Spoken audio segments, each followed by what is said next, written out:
क्या आपके घर में भी तारों का ऐसा जाल बिछा हुआ है कि हर वक्त सब कुछ बिखरा बिखरा लगता है और दीवारों पर ऐसे दाग हैं जो पूरे घर का लुक ही खराब कर देते हैं। तो आज की वीडियो को बिल्कुल भी मिस मत कीजिए, क्योंकि मैं सिर्फ बिखरी हुई तारों को खूबसूरती से ऑर्गेनाइज नहीं करने वाली हूँ, बल्कि गंदी दीवारों को भी चमका दूंगी। और सबसे मजे की बात, बेकार बड़ी चीजों को फेंकने के बजाय उनसे जबरदस्त ऑर्गेनाइजर भी बनाऊंगी, जो आपका घर साफ सलीके वाला और खूबसूरत बना देंगे। तो वीडियो को एंड तक जरूर देखिएगा। आइए वीडियो को स्टार्ट करते हैं। अस्सलाम वालेकुम my YouTube family, welcome back to my channel. कैसे हैं आप सब? आई होप आप सब ठीक होंगे। अल्हम्दुलिल्लाह मैं भी बिल्कुल ठीक हूँ। सबसे पहले तो मेरी तरफ से आप सबको ईद की बहुत बहुत मुबारक हो। आप सबकी ईद कैसी गुजरी मुझे कमेंट बॉक्स में ज़रूर बताइएगा। अल्हम्दुलिल्लाह हमारी ईद तो बहुत अच्छी गुजरी, लेकिन कराची में जो है ना वो शिद्दत की गर्मी पड़ रही है, तो बस अल्लाह हम सब पर रहम करे। तो आज की वीडियो ना बहुत ही ज़्यादा जो है ना वो कमाल की होने वाली है। दीवार आपने देखी कितनी गंदी थी और वायर्स आपने देखी कि कितनी ज्यादा बिखरी हुई गंदी गंदी थी। जब इस तरह की बिखरी तारे हो ना घर में, तो हम चाहे घर को कितना भी ऑर्गेनाइज कर लें, साफ सुथरा सफाई वगैरह सब रख लें, लेकिन फिर भी घर जो है ना वो बिखरा बिखरा सा गंदा गंदा सा लगता है। तो मैंने सोचा क्यों ना इस कॉर्नर को भी ऑर्गेनाइज किया जाए। तो उसके लिए ना मेरे पास ये जो है ना, आप देख रहे हैं बीटर का एक खाली बॉक्स। ये काफी पुराना बॉक्स था, तो मैंने इसके अंदर बीटर रखा हुआ था। आज जो है ना वो मैं फेंकने लगी थी, तो मैंने सोचा क्यों ना इसको फेंकने से पहले जो है ना इसको बहुत अच्छे से जो है ना ऑर्गेनाइजर बना लिया जाए, जिससे हमारा घर की जो है ना वो घर की चीजें भी ना काफी ज्यादा सिमट जाएंगी और देखने में भी ना वो कॉर्नर बहुत ही ज्यादा खूबसूरत लगेगा। तो सबसे पहले देखा आपने कि मैंने इस तरह से ना मार्किंग कर ली। मार्किंग करने से ये होता है कि हम कटिंग जो है ना वो बहुत अच्छी तरीके से कर लेते हैं। तो इस तरह से ना मार्कर से मैंने पहले मार्किंग की सारी, और उसी हिसाब से ना उसी लाइन के ऊपर जैसे मार्क किया हुआ था उसी हिसाब से ना मैंने इसकी कटिंग कर ली। अब ये हमारे पास ना इस बॉक्स की बड़ी अच्छी सी जो है ना वो शेप आ चुकी है। अब आप चाहें तो इसको जो है ना वो किसी कपड़े की हेल्प से भी जो है ना रैप कर सकते हैं, और किसी पेपर की हेल्प से भी रैप किया जा सकता है। तो मैंने जो है ना यहाँ पर इसकी हेल्प से, पेपर की गिफ्ट पेपर मेरे पास बचा हुआ था, तो ग्लू और गिफ्ट पेपर की हेल्प से ही इसको रैप किया। सबसे पहले ना मैंने ग्लू लगा दी यहाँ पर नीचे ही इसकी बेस पे। और अब जो है ना ये पेपर जो है ना मैं ऊपर कवर कर दूंगी। और जब ये बनकर रेडी होगा ना, तो यकीन जाने कोई पहचान ही नहीं सकेगा कि आपने ये खाली बीटर के बॉक्स के साथ बनाया है। तो बड़ी एहतियात के साथ मैं पेपर का यहाँ पर नाप कर रही थी कि चारों तरफ से जो है ना वो पेपर एक जैसा ही हो, कि ऐसा ना हो कि पेपर मेरे पास कम है और जब मैं उसको रैप करूँ तो कहीं से पेपर जो है ना वो छोटा बड़ा हो जाए। तो यहाँ पर मैंने सारा ही ना मेजरमेंट करके सारी जो है ना वो उसकी कटिंग करके रैप कर दिया। अब इस तरह से छोटे छोटे जो टुकड़े बचे थे ना पेपर के, वो भी मैंने इस तरह से कटिंग किया और इसको सारा ही ऊपर नीचे से जो है ना वो रैप कर दिया। यानी कि कहीं से भी ये जो है ना पेपर के अलावा बचा ही नहीं, सारा ऊपर नीचे हर तरफ से जो है ना ये कवर हो गया। तो है ना ये खूबसूरत सा एक ऑर्गेनाइजर। अब आप चाहें तो जो रिमोट वगैरह होते हैं ना हमारे टीवी के, वो इधर उधर जब बिखरे रहते हैं ना, तो बहुत ही ज्यादा जो है ना वो गंदे लगते हैं। और सबसे बड़ी बात कि जब हमें टीवी का रिमोट चाहिए होता है या एसी का रिमोट चाहिए होता है, तो वो हमें मिल ही नहीं रहा होता। तो इस तरह से जो है ना आप जितने भी आपके घर में रिमोट वगैरह है ना वो इसमें ऑर्गेनाइज करके रख सकते हैं। आप चाहें तो दरमियान से पार्टीशन भी कर लें, दो हिस्सों में डिवाइड करके रख लें, लेकिन मैंने इसी तरह से रखा। और इसके अंदर जो है ना एक फ्लावर पॉट भी आप चाहें तो इस तरह से रख सकते हैं।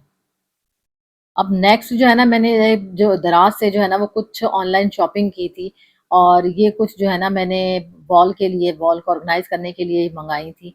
तो ये बड़ी ही चीप रेट में मुझे मिल गई थी। आई थिंक ये 250 की समथिंग ऐसी कुछ थी दोनों।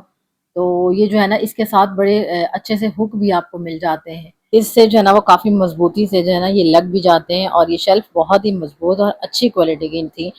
अल्हम्दुलिल्लाह जैसी ही मैंने मंगाई थी ना ये वैसी ही आई थी।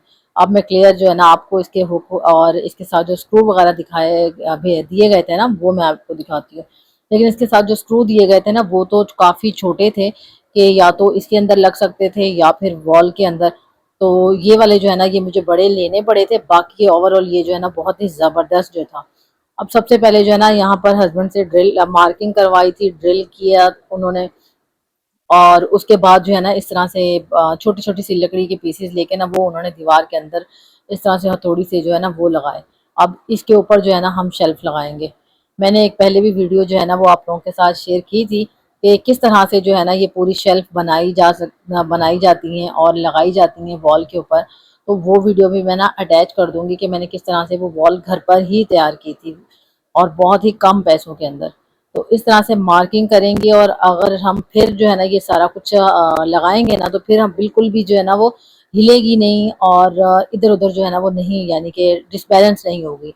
तो इसी तरह से पहले जो है ना इस के अंदर शेल्फ के अंदर हमने स्क्रू डाले और उसके बाद जो है ना उसको जहाँ पर हमने लकड़ी के पीसेस फिक्स किए थे ना, वहाँ पर जो है ना हम इसको फिक्स कर देंगे। तो ये बहुत ही ज़बरदस्त सी और मजबूत सी जो है ना हमारी शेल्फ बन गई। अब आ जाते हैं जी दीवार को क्लीन करने की तरफ। पहले मुझे दीवार क्लीन करनी चाहिए थी और उसके बाद जो है ना ये शेल्फ लगानी चाहिए थी, लेकिन मेरे जहन में बिल्कुल भी नहीं रहा कि पहले मुझे वॉल क्लीन कर लेनी चाहिए। लेकिन अच्छा ही हुआ कि मैंने पहले वॉल क्लीन नहीं की, क्योंकि फिर ड्रिल वगैरह करते और इस तरह से जो है ना वो सारी गंदगी होती। तो ड्रिल वगैरह करने के बाद मैंने कहा एक ही दफ़ा शेल्फ लगा के ना फिर जो है ना मैं क्लीनिंग कर लूँगी। अब ये वाइप्स ना हम सबके घरों में ही होते हैं और ये इतनी अच्छी क्लीनिंग प्रॉपर्टीज रखते हैं ना कि मैं क्या ही बताऊं। इससे हम बहुत कुछ जो है ना वो इजीली साफ कर सकते हैं। अब देखें ये गंदी दीवार थी और इसी वाइप्स को जो है ना मैं इसी तरह से रगड़ती जाऊंगी और ये सारी दीवार जो है ना बिल्कुल साफ सुथरी नीट क्लीन हो जाएगी। तो वाइप्स के साथ ना मैंने ऑलरेडी आप लोगों के साथ क्लीनिंग के बहुत सारे हैक्स शेयर किए हुए। तो ये स्विच बोर्ड साफ करने के, वॉल्स वगैरह, वायर्स वगैरह, मिरर वगैरह, इससे हम बहुत कुछ जो है ना वो क्लीनिंग कर सकते हैं। इवन कि हमारे शूज़ भी जो है ना वो बहुत अच्छी तरीके से जो है ना वो चमक जाते हैं। जैसे कि मैंने रूम डिकोर की वीडियोस, रूम यानी कि रूम मेकओवर की वीडियो डाली थी ना, तो बहुत ही गंदा स्विच बोर्ड था। तो वो मैंने आपको इसी वाइप से जो है ना वो क्लीन करके दिखाया था। तो वो बिल्कुल ही इस तरह से चमक गया था कि जैसे हमने नया अभी लगाया हो। और ये वॉल और स्विच बोर्ड भी आपके सामने ही है कि किस तरह से जो है ना माशाल्लाह से साफ सुथरा हो गया था। और ये टीवी के नीचे वाला एरिया भी जो है ना थोड़ा सा गंदा हो रहा था। तो मैंने कहा इसको भी मैं आपके सामने ही ना क्लीन कर दूं, ताकि आपको यकीन हो जाए कि इस तरह अगर वॉल गंदी हो जाए ना, तो बगैर किसी स्प्रे के, बगैर किसी लिक्विड के भी हम इसको इजीली जो है ना वाइप्स के साथ क्लीन कर सकते हैं। वैसे मैंने आप लोगों के साथ वॉल को साफ करने का ना डीआईवाई क्लीनर भी दिया था, एक दफ़ा शेयर किया हुआ है। तो मैं कोशिश करूंगी कि वो वीडियो भी जो है ना आपको एंड स्क्रीन पर दे दूं।